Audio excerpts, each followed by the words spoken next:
2-3 விஷயம் உங்க முன்னாடி கருத்தா தெரிவிக்க விரும்புகிறேன். மோடி அவர்கள் திரும்பவும் பிரதமராக வேண்டிய சந்தர்ப்பத்தில் நமக்கு இங்க மீட் ஆகிறோம், சந்திக்கிறோம். நான் கொஞ்சம் தெலுங்கு கொஞ்சம் தமிழ் பேசுன்னு நம்ம வெற்றி வேட்பாளர் எனக்கு அறிவுறுத்தினார்.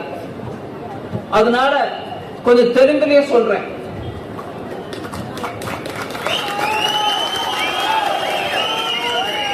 మన భారతదేశానికే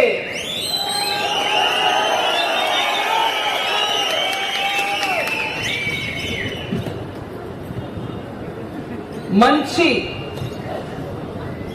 ఒక గుర్తింపు తెచ్చిన భారతదేశం అంటే ఇలా ఉండాలి అనే రకంగా మన దేశాన్ని ఒక స్థాయికి తీసుకొచ్చిన మన ప్రధాని మోదీ మళ్ళీ ప్రైమ్ మినిస్టర్ రావాలంటే మనం ఎంతో ప్రయత్నం చేయాలి.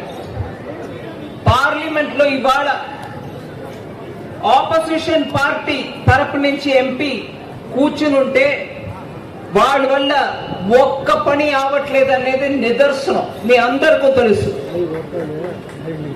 ఆపోజిషన్ లో ఉండడం కారణంగా ఏం అవలేదు అని చెప్పడం కాదు, కానీ వీళ్ళు ఎప్పుడు ఏ విషయంలో కూడా మన తమిళనాడు ఓసు కృష్ణగిరి గురించి ఒక్క విషయమాన లేవెత్తారా నేను ప్రశ్నిస్తున్నా.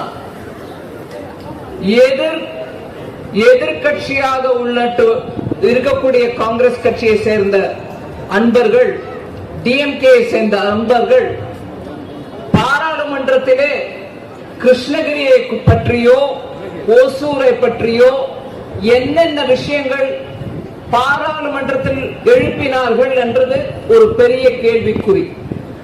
ஆட்சியில் இருக்கக்கூடிய கட்சி பிஜேபி, எத்தனையோ எதிர்கட்சி ஆளுமையில் இருக்கக்கூடிய மாநிலங்கள்ல கூட பலவித ஸ்கீம் மூலமாக, திட்டங்கள் மூலமாக மக்களுக்கு எத்தனையோ திட்டங்களை எடுத்து வந்து அவங்களுக்கு நல்லது பண்ணிருக்கு. நான் உதாரணத்துக்கு சொல்றேன். பிஎம் முத்ரா யோஜனா, அதாவது ஏழை எளியோருக்கு சின்ன சின்ன தொழில் பண்றவங்களுக்கு பேங்க் மூலமாக ஒரு கொலாட்ரல் இல்லாம, அதாவது ஒரு லோன் வேணும்னா பேப்பர் கொடுக்கணும், உங்க வீட்டு பத்திரத்தை கொடுக்கணும், இல்ல தங்கத்தை கொடுக்கணும், இல்ல வேற யாரோ வந்து கேரண்டி கையெழுத்து போடணும், இப்படியா இருக்கக்கூடிய அந்த நிலைமை இல்லாம மோடி ஐயாவே உங்களுக்கு கேரண்டி கொடுத்து பணம் உங்களுக்கு கொடுக்கறாங்க, குறைந்த வட்டியில கொடுக்கறாங்க, தொழில் பண்றது கொடுக்கறாங்க.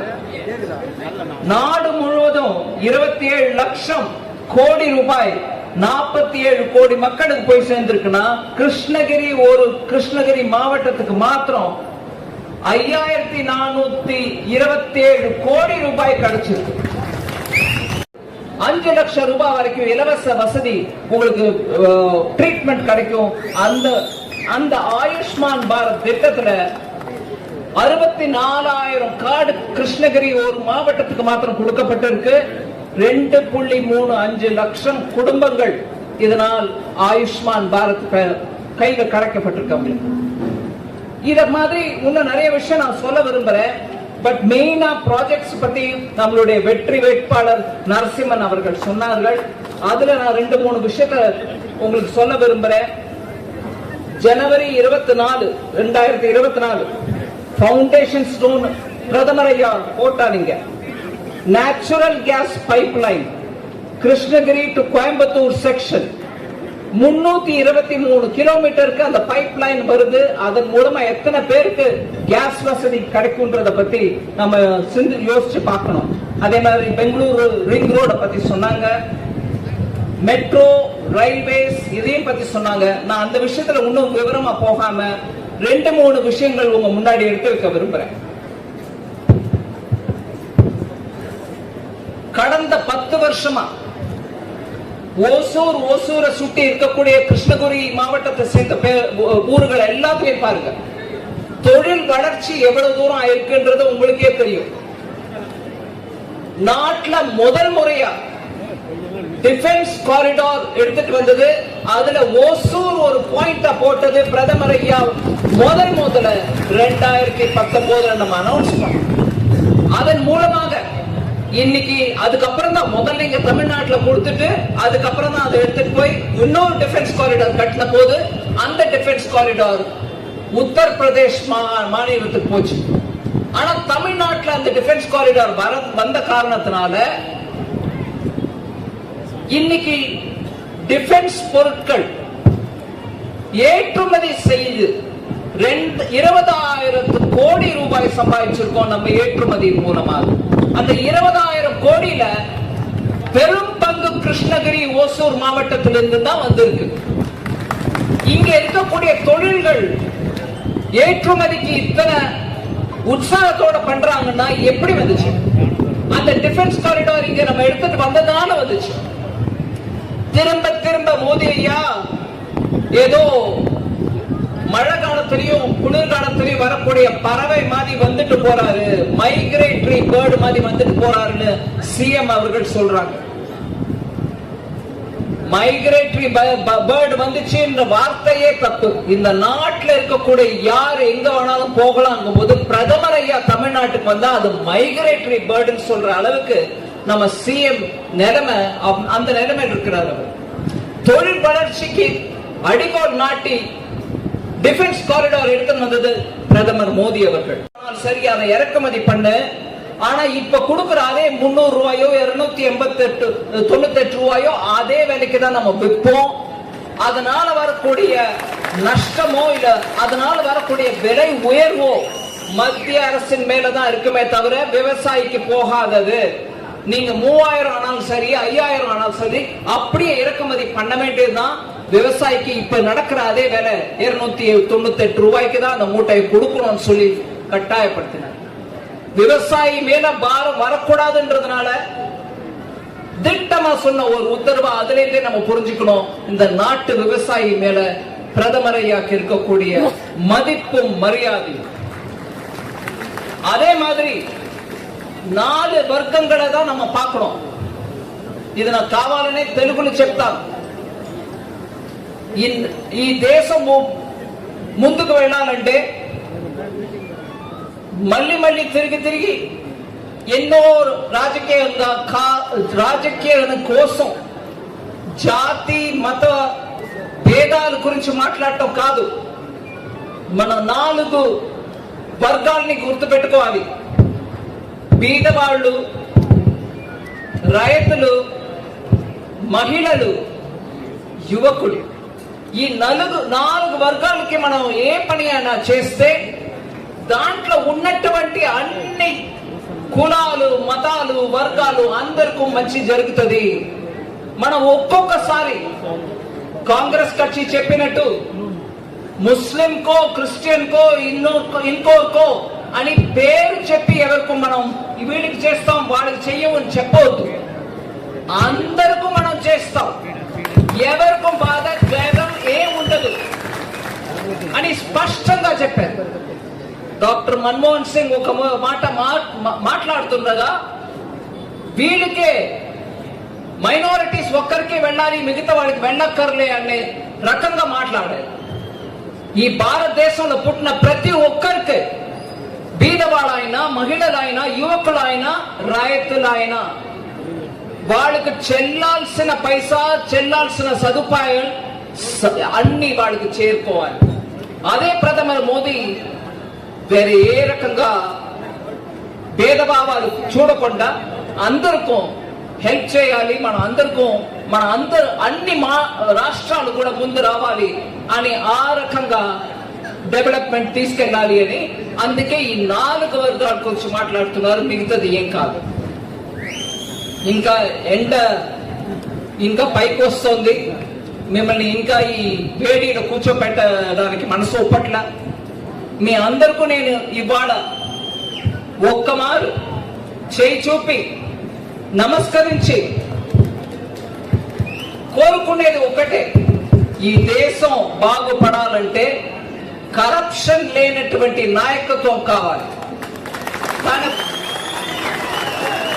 తన కుటుంబం, తన ఒక్క కుటుంబమే కావాలి, మిగతా వాళ్ళు ఏమైనా సరే అనే రకంగా ఆలోచించకుండా ఈ భారతదేశంలో ఉన్న అందరూ నా కుటుంబమే అని చెప్పే ఆ నేతృత్వం మనకు కావాలి. అది మోదీ అయ్యా ఇవ్వగలిగిన ఆ నేతృత్వం. லட்சம் மக்களுக்கு 6 லட்சத்துக்கு மேற்பட்ட நம்பர்ல கிருஷ்ணகிரியில் இருக்கக்கூடிய மக்களுக்கு PM முத்ரா லோன் மூலமாக லோன் கிடைச்சிருக்கு. அதாவது 10 லட்சம் சின்ன தொழில் பண்றவங்களுக்கான 10 லட்சத்துக்குரிய லோன். அது ஒரு உதாரணம் சொல்றேன். அதே மாதிரி ஸ்டாண்ட் அப் இந்தியா சின்ன இன்னோவேட்டிவா ஸ்டார்ட் அப்ல பண்றாங்க பெரிய விஷயம். பெங்களூர்ல ஸ்டார்ட் அப்ல பண்ற நம்மளுடைய இளைஞர்கள் எத்தனையோ பிசினஸ் பண்றாங்க.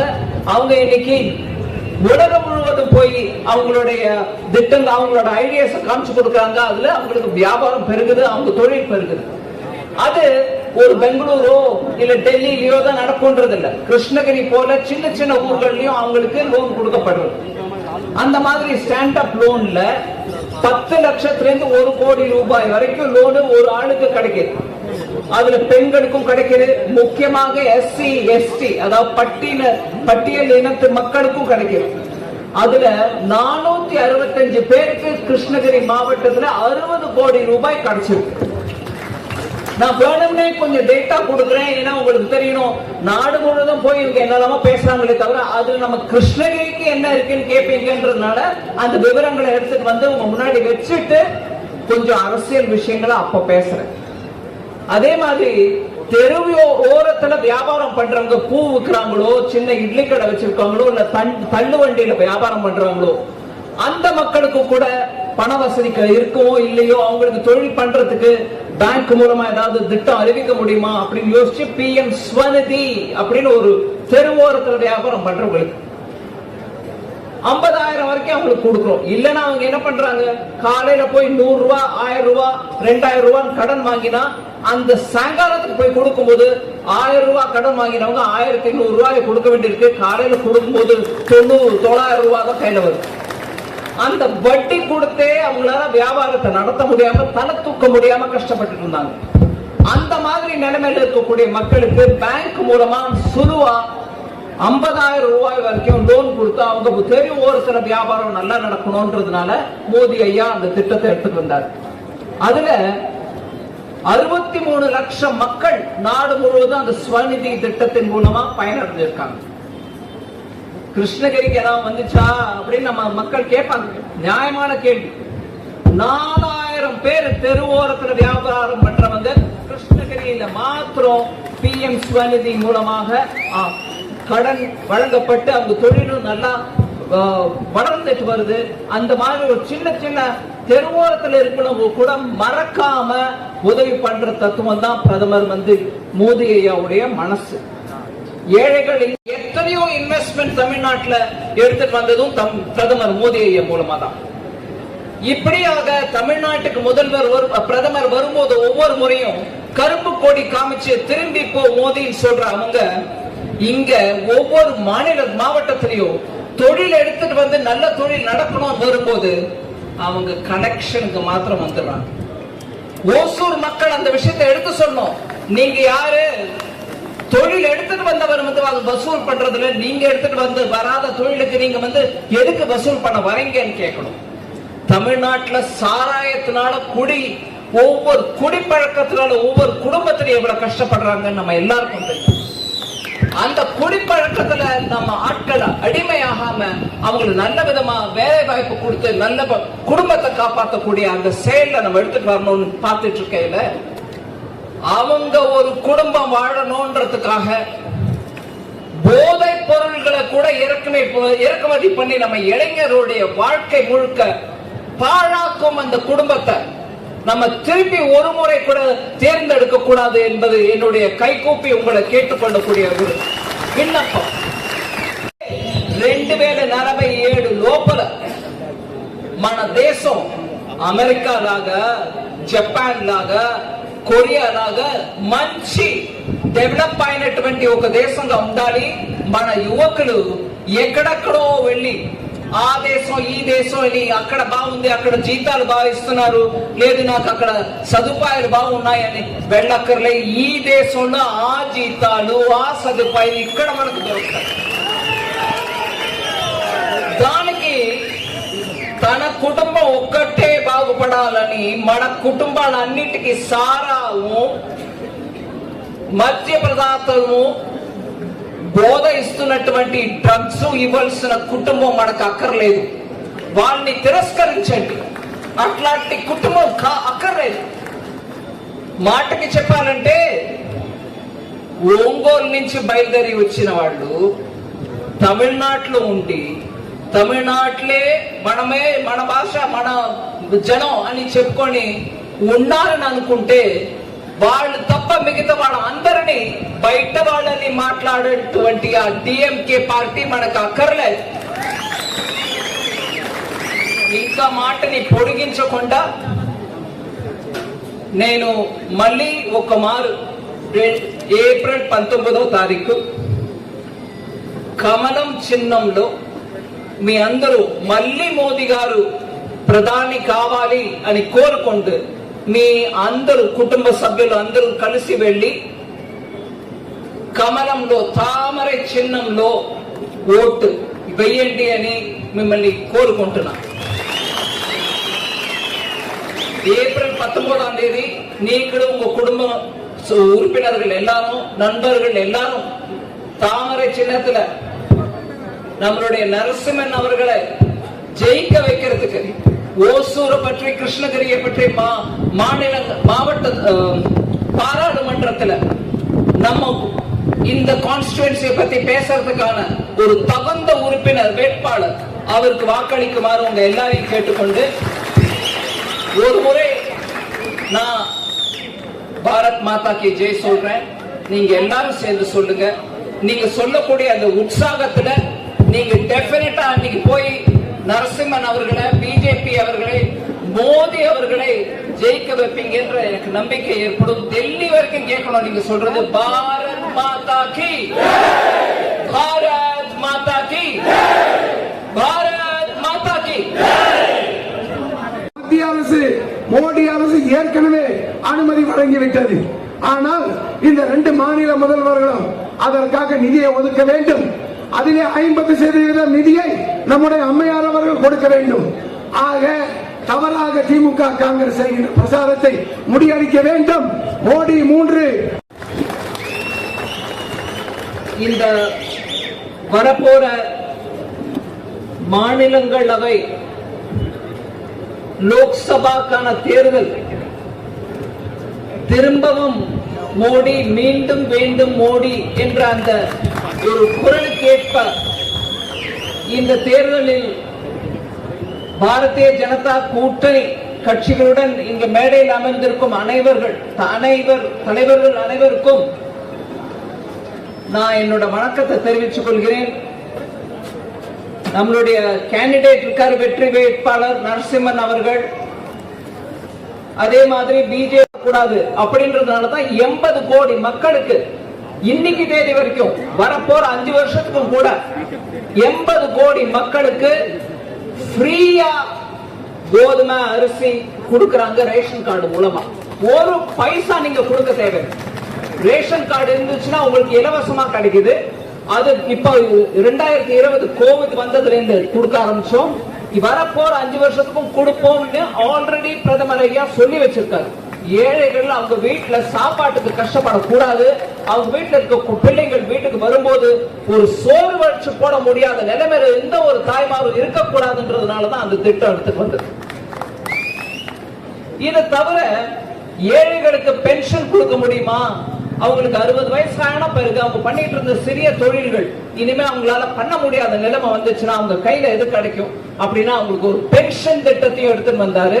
60 வயசு ஆன உடனே அவங்களுக்கு கிடைக்கும் அந்த பென்ஷன்ல 96,000, அதாவது 10,000 விட கொஞ்சம் 4,000 குறைச்ச 96,000 பேருக்கு கிருஷ்ணகிரி மாவட்டத்துல பென்ஷன் திட்டம் மூலமா கிடைச்சிருக்கு. இதே மாதிரி கிருஷ்ணகிரி ஓசூர் ஏரியால எத்தனை பிசினஸ் நல்லா இருந்து கிருஷ்ணகிரி ஓசூர் ஏரியா பெங்களூருக்கு பக்கத்துல இருந்தாலும் குடிதண்ணிக்கு கஷ்டப்படுற ஒரு ஏரியா. ஒவ்வொரு வீட்லயும் பைப்பு மூலமா குழா மூலமா நீர் வரும் அப்படின்ற ஒரு திட்டம் ஒவ்வொரு வீட்டுக்கும் வரும்ன்ற அந்த திட்டத்துல நாடு முழுவதும் 11 கோடி மக்களுக்கு போய் சேர்ந்திருக்குன்னா அவங்க வீட்டுல பைப்பு, இங்க கிருஷ்ணகிரியில 2,75,000 பேருக்கு அவங்க வீட்டுக்கு குழாய் போய் சேர்ந்திருக்கு. தண்ணியும் வருது அந்த குழாய் மூலமா. இதை தவிர வீடு கட்டி கொடுக்கும் திட்டம், ஏழைகளுக்கு வீடு கட்டி கொடுக்கக்கூடிய அந்த திட்டத்தின் மூலமாக கிராமப்புற ஏரியாங்க, கிருஷ்ணகிரி மாவட்டத்துல கிராமப்புறத்துல 18,600 பேருக்கு வீடுகள் கொடுக்கப்பட்டுள்ளன பிரதமர் ஐயா பேர்ல.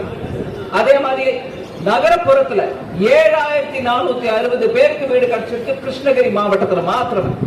சோ மொத்தம் கிருஷ்ணகிரி கிராமப்புறம் நகர்ப்புறம் எல்லாத்தையும் சேர்த்தா 26,000 பேருக்கு வீடு கிடைச்சிருக்கு பிரதமர் திட்டத்தின் மூலமா. அதே மாதிரி 5 லட்சம் ரூபாய் ஒரு குடும்பத்துக்கு ஒரு வருஷத்துக்கு உடம்பு சரியில்லாம நோய்பட்டு ஹாஸ்பிட்டல்ல போய் வைத்தியம் பண்ணணும்னா பணம் இல்லாம கஷ்டப்படுற ஏழைகளுக்கு 5 லட்சம் ரூபாய் வரைக்கும்.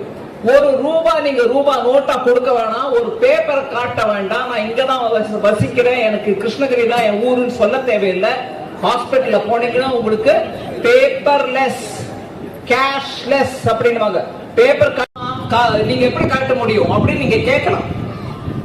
கைது செய்யப்பட்ட அந்த ஜாஃபர் சாதிக் அந்த குடும்பத்தோட டைரக்ட் கனெக்ஷன் வச்சிருக்கிறார்ன்றதுக்கு எத்தனையோ ஆதாரம் நம்ம முன்னாடி இருக்கு. போதைப் பொருட்கள் மூலமாக கோடி கோடியா சம்பாதிச்சு தங்களுடைய குடும்பம் வாழணும்னு பாக்குறாங்க. போதை மூலமாக வரக்கூடிய ஆதாயத்துல பிழைக்கக்கூடிய எந்த குடும்பமும் வாழ்ந்ததில்லை. பிறரின் வாழ்க்கையை கெடுத்து, இளைஞரின் வாழ்க்கையை கெடுத்து அதன் மூலமாக வரக்கூடிய ஆதாயம் தமிழ்நாட்டுக்கு வேண்டவே வேண்டாம், எந்த குடும்பத்துக்கும் வேண்டாம். அந்த மாதிரி போதைப் பொருளை வைத்துக் கொண்டு அந்த ஆதாயத்தை வச்சுக்கொண்டு அரசியல் செய்யக்கூடிய அந்த குடும்பத்தை நம்ம நிராகரிக்கணும், முழுமையா அவங்களை தோற்கடிக்கணும். போதை தமிழ்நாட்டுக்கு வேண்டாம். அந்த சாராயம் ஒன்னே நம்மளால இன்னும் கட்டுப்படுத்த முடியாத இருக்கக்கூடிய இந்த நிலையில போதைப் பொருள் எடுத்துட்டு வரக்கூடிய இந்த குடும்பத்தை நமக்கு 4 கேள்வி கேட்கணும் நிக்க வச்சு. எப்படி நீங்க அது டைரக்டா நீங்க சப்போர்ட் பண்றீங்க? உங்க கட்சி ஆளுநரு, அதை தவிர அவர் சம்பாதிச்ச ஆதாயத்தை வச்சு உங்க குடும்பத்தில் இருக்கக்கூடிய ஒரு உறுப்பினர் கோசம் ஒரு சினிமா கூட தயார் பண்ணவரு அப்படின்னு 4 கேள்வி நம்ம கேட்கதான் வேணும். ஓட்டு போடுற அன்னைக்கு ஏப்ரல் 19ஆம் தேதி தயவு பண்ணி நம்ம குடும்பத்துல உதயம் இல்லாமல் இருட்டை எடுத்துக்கொண்டு வர வேண்டிய அந்த திராவிட முன்னேற்ற கழகத்தை நிராகரிக்கணும். உதய சூரியன் அவங்க குடும்பத்துக்கு உதைக்குதோ இல்லையோ, தமிழ்நாட்டுக்கு உதிக்கவில்லை. உதயம் தமிழ் நாட்டிற்கு இல்லை, அவங்க குடும்பத்துக்கு தான் அப்படிங்கிறது தான் நம்ம புரிய வச்சுக்கணும். மக்கள் அனைவருக்கும் அதே தான் நான் வேண்டி கேட்கிறேன்.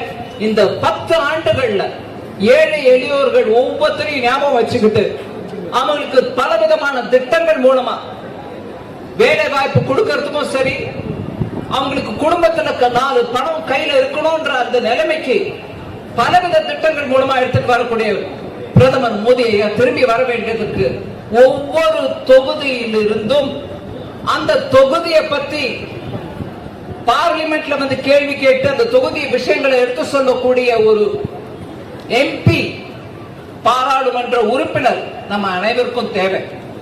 ஓசூருக்கு, கிருஷ்ணகிரிக்கு நம்ம வெற்றி வேட்பாளர் நரசிம்மன் அவர்களுக்கு உங்களுடைய ஆதரவை தர வேண்டும் என்று மிக பணிவன்புடன் கேட்டுக்கொள்கிறேன். மோடி திருப்பி வர வேண்டும். எதுக்கு வரணும்ன்றதுக்கு ஒரே ஒரு விஷயத்தை சொல்லிடுறேன். வெயில்ல இருக்கீங்க நீங்க எல்லாரும். கிராமப்புறத்தில் இருக்கக்கூடிய நம்ம விவசாயிகள் வாழ்வு மலரணும். அதுக்கு விவசாயிகளுக்குரிய எல்லா விதமான சப்போர்ட்டும் வருஷத்துக்கு 6,000 ரூபாய் ஒவ்வொரு குடும்பத்துக்கும் ஒரு விதமான நடுவரோ இல்ல யாரோ நம்ம கிட்ட கமிஷன் எடுத்துக்கூடிய ஆளோ இல்லாம டைரக்டா உங்க அக்கௌண்ட்டுக்கு பணம் போகுது. இன்னும் விவசாயிகளுக்கு எத்தனையோ பண்ணிட்டு தான் இருக்கும். நான் உதாரணத்துக்கு ஒரு முக்கியமா ஒரு விஷயம் சொல்ல விரும்புறேன். ஒரு மூட்டை யூரியாவோ ஃபர்டிலைசரோ இறக்குமதி, எல்லாமே இறக்குமதி தான் பண்றோம். இப்பதான் பீகார்லயும் ஜார்க்கண்ட்லயும் நம்மளே நம்மளுடைய ஃபர்டிலைசர் உரங்களை தயார் பண்ணணும் அப்படின்ட்டு அங்க ஃபேக்டரி திறக்கப்பட்டிருக்கு. முன்னாடி எப்போ இருந்துச்சு, 30 வருஷத்துக்கு முன்னாடி மூடிட்டாங்க. அதை திருப்பி நம்ம அந்த உற்பத்தி நிலைக்கு எடுத்துட்டு வந்து உற்பத்தி தொடக்க வச்சிருக்கோம். 3 வருஷத்துக்கு முன்னாடி நடந்த ஒரு கதையை சொல்றவங்களுக்கு, முக்கியமாக விவசாயிகளுக்கு அது தெரியணும். ஒரு மூட்டை ஃபர்டிலைசர் இறக்குமதி பண்ணா 3000 ரூபாய் செலவாகும். அப்போ விலைவாசி ஜாஸ்தி ஆயிடுச்சு, அந்த கோவிட் காரணமாக, அந்த தொற்று நோயின் காரணமாக. ஆனா அப்பவும் என்ன கூப்பிட்டு பிரதமர் ஐயா சொன்னார், அது